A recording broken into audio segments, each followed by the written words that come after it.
ഇന്ത്യയിൽ ഓട്ടോമാറ്റിക് എൻഫോഴ്സ്മെന്റിന്റെ ഏർപ്പെടുത്തിയ മോട്ടോർ വാഹന ഭേദഗതി നിയമം നിലവിൽ വന്നത് ഏത് വർഷമാണ്? 2019, 2018, 2017, 2020? 2019 നിലവിൽ വന്നത്. കേന്ദ്ര മോട്ടോർ വാഹന നിയമങ്ങൾ അനുസരിച്ച് ഡ്രൈവിംഗ് ടെസ്റ്റിനുള്ള സിലബസ് പറഞ്ഞിരിക്കുന്നത് ഏത് ചട്ടത്തിലാണ്? ചാട്ടം എന്നാണ് എഴുതിയിരിക്കുന്നത്. ചട്ടം 11, ചട്ടം 21, ചട്ടം 31, ചട്ടം 41. ആൻസർ വരുന്നത് ചട്ടം 31. ആൻറ്റി ലോക്ക് ബ്രേക്കിംഗ് സിസ്റ്റം രൂപകൽപ്പന ചെയ്തിരിക്കുന്നതിൻ്റെ ഉദ്ദേശം എന്താണ്? ഡ്രൈവിംഗ് വീൽ ലോക്ക് ആകുന്നത് തടയുന്നതിന് വേണ്ടി, ബ്രേക്കിംഗ് സിസ്റ്റത്തിനുള്ളിൽ ഈർപ്പം അടിഞ്ഞുകൂടുന്നത് തടയുക, ബ്രേക്കിങ്ങിൽ വാഹനത്തിൻ്റെ വീലുകൾ ലോക്ക് ആകുന്നത് തടയുകയും ടയറുകൾ തെന്നിമാറുന്നത് ഒഴിവാക്കുന്നതിന് വേണ്ടിയും. മുകളിൽ പറഞ്ഞവയെല്ലാം ശരിയാണ്. ബ്രേക്കിങ്ങിൽ വാഹനത്തിൻ്റെ വീലുകൾ ലോക്ക് ആകുന്നത് തടയുകയും ടയറുകൾ തെന്നിമാറുന്നത് ഒഴിവാക്കുന്നതിന് വേണ്ടിയും എന്നതാണ് ആൻസർ. എന്താണ് ബ്രേക്ക് ഫേഡ്? അന്തരീക്ഷത്തിലെ വായുമർദ്ദം കുറയൽ, സുഗമമായ ബ്രേക്കിംഗ് പുരോഗതി, ബ്രേക്കിംഗ് ഫലപ്രാപ്തി കുറയൽ, ടയറുകളുടെ സ്കിഡിംഗ് കുറയ്ക്കൽ. ആൻസർ സി ആണ്, ബ്രേക്കിംഗ് ഫലപ്രാപ്തി കുറയൽ. ഒരു വാഹനത്തിൻ്റെ ടേണിംഗ് റേഡിയസ് എന്നാൽ എന്ത്? വാഹനത്തിന് ഒരു സർക്കിൾ തിരിയുന്നതിന് വേണ്ടി സ്റ്റിയറിംഗ് വീലിൻ്റെ തിരിവുകളുടെ എണ്ണം, ഒരു കോർണർ തിരിയുന്നതിന് വേണ്ടി വാഹനം തിരിയുന്നത്, ഒരു വാഹനം വട്ടം തിരിയാൻ ആവശ്യമായ സ്ഥലത്തിൻ്റെ കുറഞ്ഞ ദൂരം, ഇടതുനിന്ന് വലത്തോട്ട് സ്റ്റിയറിംഗ് വീലിൻ്റെ തിരിവുകളുടെ എണ്ണം. ഇവിടെ ആൻസർ വരുന്നത് ഒരു വാഹനം വട്ടം തിരിയാൻ ആവശ്യമായ സ്ഥലത്തിൻ്റെ കുറഞ്ഞ ദൂരത്തിനെയാണ് ടേണിംഗ് റേഡിയസ് എന്ന് പറയുന്നത്. പെട്രോൾ പമ്പ് സൂചിപ്പിക്കുന്ന ട്രാഫിക് ചിഹ്നം.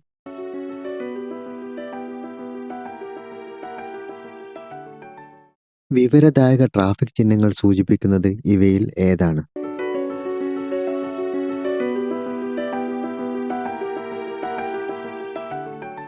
ഇരു സൈഡിലും പാർക്ക് ചെയ്യാമെന്ന് സൂചിപ്പിക്കുന്ന ട്രാഫിക് ചിഹ്നം.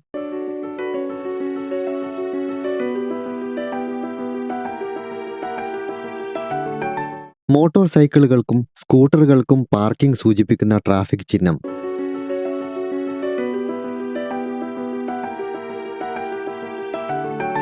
ഓട്ടോറിക്ഷ പാർക്കിംഗ് സൂചിപ്പിക്കുന്ന ട്രാഫിക് ചിഹ്നം ഏതാണ്?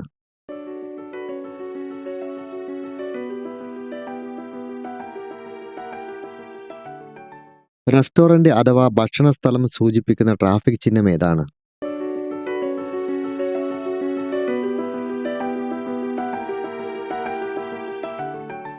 പബ്ലിക് ടെലിഫോൺ സൂചിപ്പിക്കുന്ന ട്രാഫിക് ചിഹ്നം.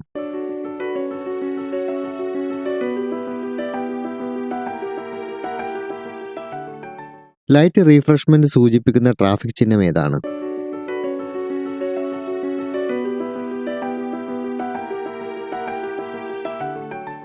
റെസ്റ്റിംഗ് പ്ലേസ് സൂചിപ്പിക്കുന്ന ട്രാഫിക് ചിഹ്നം ഏതാണ്?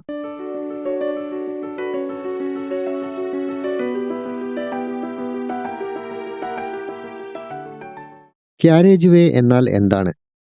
വാഹന ഗതാഗതത്തിന് സാധാരണമായി ഉപയോഗിക്കുന്ന റോഡിൻ്റെ ഭാഗമോ അല്ലെങ്കിൽ ഭാഗങ്ങളോ. മീഡിയൻ ഉൾപ്പെടെ മുഴുവൻ റോഡും. റോഡിൻ്റെ ഒരു ഭാഗം കാൽനടപാത കൂടി ഉൾപ്പെടുന്നതാണ്. സ്റ്റേജ് കാരേജുകൾക്ക് മാത്രമായുള്ള പാത. ആൻസർ വരുന്നത് വാഹന ഗതാഗതത്തിന് സാധാരണമായി ഉപയോഗിക്കുന്ന റോഡിൻ്റെ ഭാഗമോ അല്ലെങ്കിൽ ഭാഗങ്ങളോ. നിർമ്മാണ മേഖല എന്നതുകൊണ്ട് അർത്ഥമാക്കുന്നത് എന്ത്? നിർമ്മാണ പ്രവർത്തനങ്ങൾ പുരോഗമിക്കുന്നതോ ഏറ്റെടുക്കുമെന്ന് പ്രഖ്യാപിച്ചതോ ആയ റോഡിൻ്റെ ഒരു ഭാഗം. പുതിയ റോഡ് നിർമ്മിക്കുന്ന സ്ഥലം. വാഹന ഗതാഗതത്തിന് സാധാരണമായി ഉപയോഗിക്കുന്ന റോഡിൻ്റെ ഭാഗം. നിർമ്മാണ പ്രവർത്തനങ്ങൾ പുരോഗമിക്കുന്നതോ ഏറ്റെടുക്കുമെന്ന് പ്രഖ്യാപിച്ചതോ ആയ റോഡിൻ്റെ ഒരു ഭാഗം. അതിൽ ജോലിസ്ഥലം മാത്രം ഉൾപ്പെട്ടേക്കാം.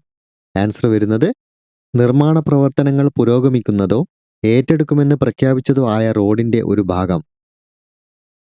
ലോഞ്ചിറ്റ്യൂഡിനൽ മാർക്കിംഗ് എന്നാൽ എന്താണ്? കാരേജ് വേയിലെ ട്രാഫിക്കിൻ്റെ ചലനത്തിൻ്റെ ദിശയിൽ നൽകിയിട്ടുള്ള റോഡ് അടയാളങ്ങൾ. കാരേജ് വേയിലെ ട്രാഫിക്കിൻ്റെ ചലനത്തിന് കുറുകെ നൽകിയിട്ടുള്ള റോഡ് അടയാളങ്ങൾ. ജംഗ്ഷനിൽ നൽകിയിട്ടുള്ള റോഡ് അടയാളങ്ങൾ. ജംഗ്ഷന് സമീപമുള്ള റോഡ് അടയാളങ്ങൾ. ആൻസർ വരുന്നത് കാരേജ് വേയിലെ ട്രാഫിക്കിൻ്റെ ചലനത്തിൻ്റെ ദിശയിൽ നൽകിയിട്ടുള്ള റോഡ് അടയാളങ്ങൾ. ഒരു വാഹനം വ്യക്തികളെയോ ചരക്കോ അല്ലെങ്കിൽ ലഗേജോ കയറ്റുന്നതിനും ഇറക്കുന്നതിനും ഒഴികെ മറ്റെന്തെങ്കിലും ആവശ്യത്തിന് നിശ്ചലാവസ്ഥയിൽ കാത്തുകിടക്കുന്നതും 3 മിനിറ്റിൽ കൂടുതൽ സമയം നിർത്തിയിടുന്നതിനും ഡാഷ് എന്ന് പറയുന്നു. സ്റ്റോപ്പിംഗ്, വെയിറ്റിംഗ്, പാർക്കിംഗ്, സജ്ജീകരിക്കുന്നു. പാർക്കിംഗ് എന്നാണ് പറയുന്നത്. റൈഡർ എന്നാൽ ഒരു വാഹനത്തിൽ സഞ്ചരിക്കുന്ന ഡ്രൈവർ അല്ലാത്ത യാത്രക്കാർ, ഒരു മോട്ടോർ സൈക്കിളിൻ്റെ ഡ്രൈവർ, മോട്ടോർ സൈക്കിളിൽ ഡ്രൈവർ ഉൾപ്പെടെയുള്ള യാത്രക്കാർ, ഒരു വാഹനത്തിൻ്റെ ഡ്രൈവർ ഉൾപ്പെടെയുള്ള യാത്രക്കാർ. ആൻസർ വരുന്നത് ഒരു വാഹനത്തിൽ സഞ്ചരിക്കുന്ന ഡ്രൈവർ അല്ലാത്ത യാത്രക്കാർ.